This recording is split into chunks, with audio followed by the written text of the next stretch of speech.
Саламатсыздарбы ата-энелер? Эгерде сиздер электрондук күндөлүктү колдонууну билбей жатсаңыздар, анда ушул видеону көрүп чыксаңыздар болот. Ата-энелер электрондук күндөлүктү колдонуу үчүн Google Play'ден, башкача айтканда Play Market'тен күндөлүк деген тиркемени өзүңүздөрдүн телефонуңуздарга орнотосуздар. Телефонго орноткондон кийин телефонуңуздардан ушундай белгидеги тиркеме чыгып калат. Тиркемеге киребиз. Тиркемеге киргенде биринчи бетте ушундай бет ачылат. Бул жерден ата-энелер электрондук күндөлүккө кирүү үчүн ата-эне деген баскычты басабыз. Ата-эне деген баскычты басканда бул жерде колдонуучу деп турат. Ата-эне өзүнүн эниен номерин жазат. Андан кийин сыр сөз деген жерге ата-эне класс жетекчиси тарабынан берилген сыр сөздү жазат. Эгерде сиздин балаңыз эки башка мектепте окуса дагы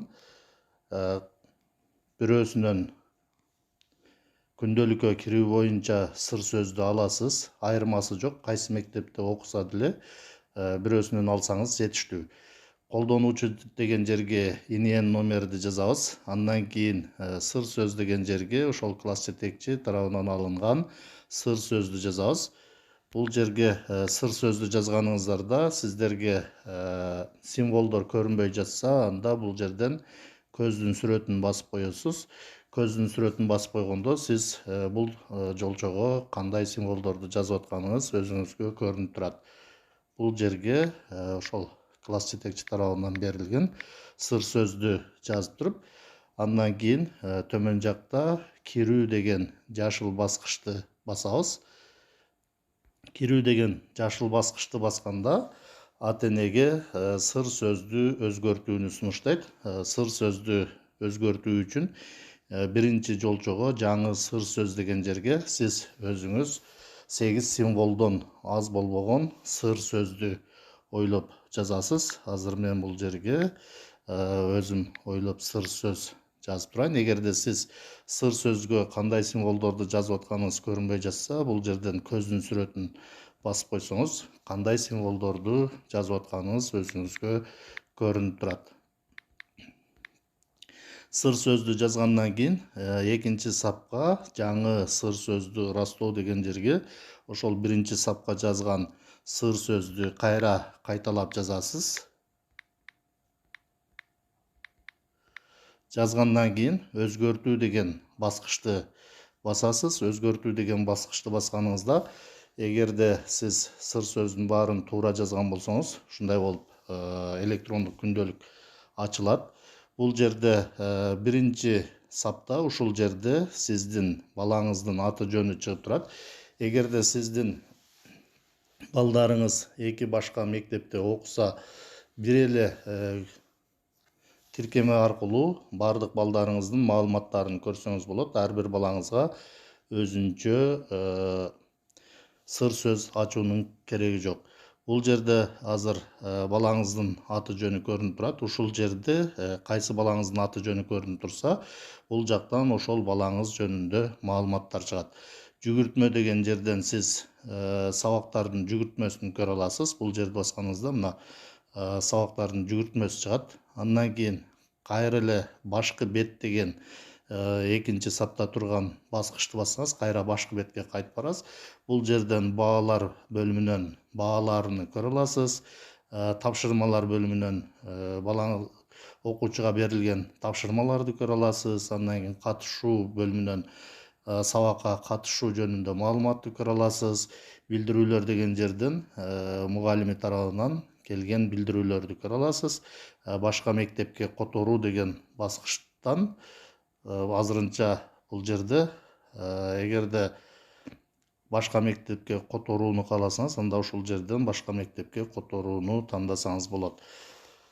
Ал эми кийинки балдарыңыз жөнүндө маалыматты кайсы жактан көрсөңүз болот? Бул жерде балаңыздын аты жөнү көрүнүп турган жолчону басабыз. Жолчону басканыңызда бул жерде сиздин балаңыз канча балаңыз окуучу болсо, ушул жерден баардыгынын аты жөнү чыгып калат. Мисалы, экинчи балаңыз жөнүндө маалыматтарды көрүүнү кааласаңыз, экинчи балаңызды тандасаңыз, анда бул жактан экинчи балаңыз жөнүндө маалыматтарды көрүүгө болот. Мисалы, бул жерден баалар деген баскычты басканыңызда, ошол балаңыздын ар бир предмет боюнча алган бааларын көрө аласыз. Бул жерде сабакка карап дейт, ошондо предметтер боюнча көрө аласыз. Эгерде датага карап деген баскычты тандаганыңызда, бул жакта ар бир күнгө карата бааларды көрсөңүз болот. Ал эми өйдө жакта чейрек деп турат. Азыр бул жерде экинчи чейректеги баалар көрүнүп атат. Эгерде сиз биринчи чейректеги бааларды көрүүнү кааласаңыз, ушул жерди бассаңыз, бул жактан чейректер чыгат. Биринчи чейректи тандасаңыз, анда бул жактан биринчи чейректеги бааларды көрүүгө болот. Кайра артка кайтуу үчүн сол тарапта турган артка кайтуу деген баскычты бассак, кайра башкы бетке келип калабыз. Эми эгерде сиздин 3 балаңыз окуучу болсо, бул жерден 2 эле балаңыз көрүнүп жатса, анда кийинки балаңызды кантип көрсөңүз болот. Ал үчүн сол тарапта турган 3 сызыкты басасыз. 3 сызыкты басканда бул жактан менюлар катары чыгат. Бул жерден чейрек баалар деген жерден балаңыздын чейрек бааларын көрсөңүз болот. Ал эми балдарыңыз жөнүндө маалыматты ушул жерде балаңыздын аты жөнү көрүнүп турган жерди бассаңыз, бул жерден сиздин канча балаңыз окуучу болсо, ушул жерден окуучу балдарыңыздын аты жөнү чыгып калат. Эгерде кайсы бир балаңыздын аты жөнү чыкпай жатса, анда бул жактан жаңыртуу деген баскычты басып коесуз. Жаңыртуу деген баскычты басканыңызда бул жактан көрүнбөй жаткан балаңыз чыгып алат.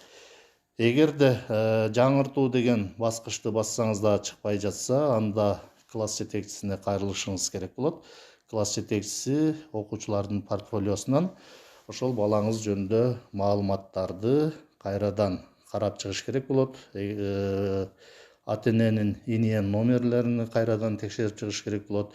Эгерде кайсы бир жеринен ката кетирилген болсо, ошол каталарды оңдогондон кийин бул жактан жаңыртуу баскычын басканыңызда сиздин балаңыз автоматтык түрдө бул жактан чыгып калат.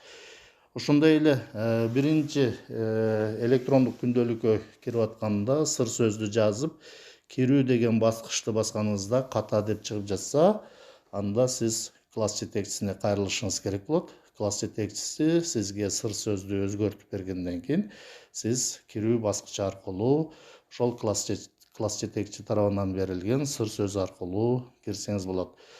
Ошондо дагы ката деп чыгып жатса, анда класс жетекчиге дагы кайрылышыңыз керек болот. Класс жетекчи окуучунун портфолиосунан бардык маалыматтарды кайрадан текшерип чыгуу керек болот. Электрондук күндөлүктү ушундай кылып колдонсоңуздар болот.